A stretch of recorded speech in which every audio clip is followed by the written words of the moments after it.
Hey everybody, what's up and welcome back to today's video guys. And today guys, I'm going to go ahead and be showing you how to go ahead and fix the problem that you might be having with DeepL if it keeps giving you the error unsupported file format.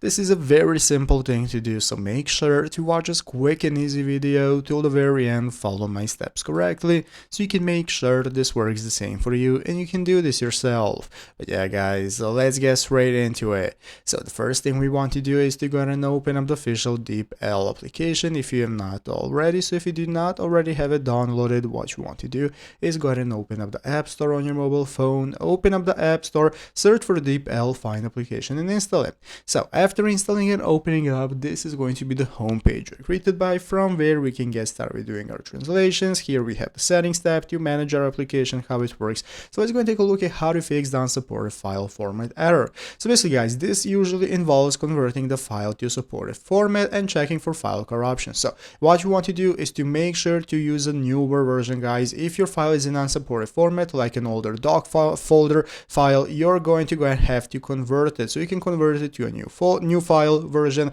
or you can convert it to PDF or Word file. So this is the best solution you have. Once you've done that, you can click the upload option right here on your files, and this is going to enable you to go ahead and upload any files that you have. And what you want to do once you've done that, if it still isn't working, you can go ahead and contact customer support in the upper left corner by clicking the settings option and scrolling to the help center. Explain to them what the problem is and they're going to walk you through how to fix it and what formats you can use. So I hope this video was helpful. If it was, make sure to leave a like, subscribe to the channel. Thanks for watching, take care and bye.